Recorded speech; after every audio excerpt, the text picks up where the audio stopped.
Hello there, you're welcome to a brand new day. Now let me read one lovely scripture to you before we start today. Just follow me. I'm reading Song of Solomon chapter 4 and verse 1, 2 and 5. Verses 1, 2 and 5. I'm reading from GNT. Now listen. How beautiful you are, my love.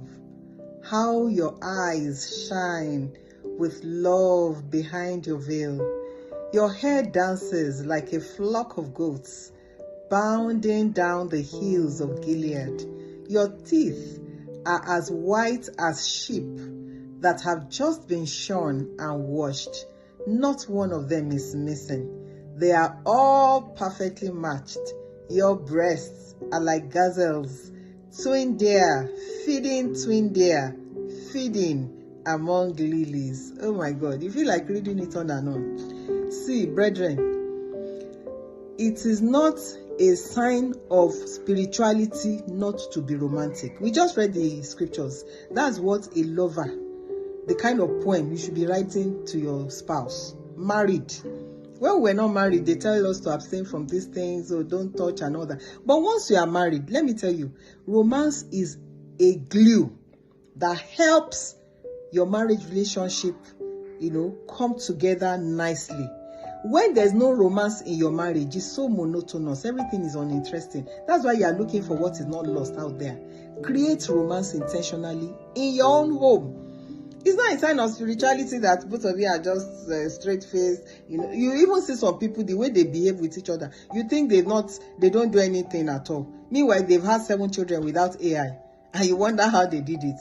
We need to hand over a better baton to our generation, to our children, than we received from our parents. You know that Baba Jadi you never saw Baba Jadi and Mama Jadi kiss, so you feel like, what is that?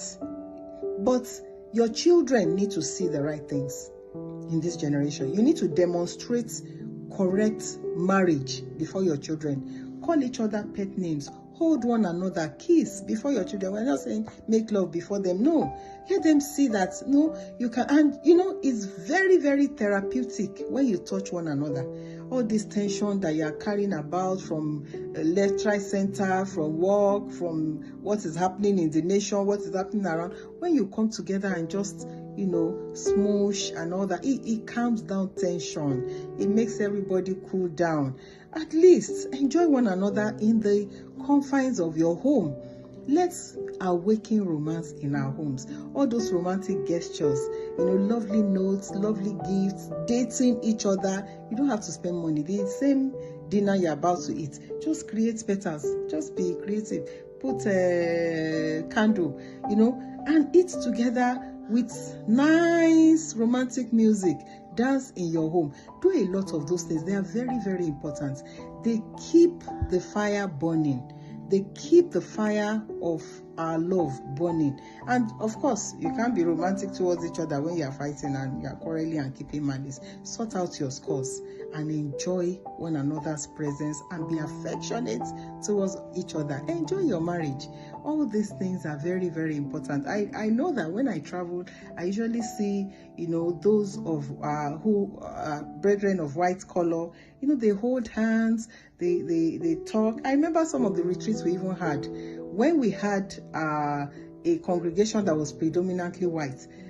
I'll be teaching and they'll be kissing, they'll be, telling each other sweet nothings, putting their head on the spouse's shoulder, some of those things. But our own brethren, they look straight. But we are getting better. We weren't shown that path. But we now know that it is not ungodly and it is not because of lack of spirituality. So, some of us used to feel like, all those things. No, it shows you're not a serious-minded brethren that is heavenly minded. Everybody is heavenly minded. All this, in fact, we saw it in the scriptures. Look at those set of scriptures that I just read to you. They are all important. Just calm down and be more creative in your home. A lot of men may not be romantic, but women will love it. So what I say is, you as a wife, if you are not used to such things in your home, initiate it. For instance, if your husband is coming and you hold out your hands to hug him, He won't put his hands in his pockets. I hope there's nobody hearing me that will do that. Of course, he will also now hug you. So teach one another. Tell each other, discuss these things. Tell each other what you want to hear, what you want your husband or your spouse to do to you, what you want your wife to do, and we will all have a very, very blissful home.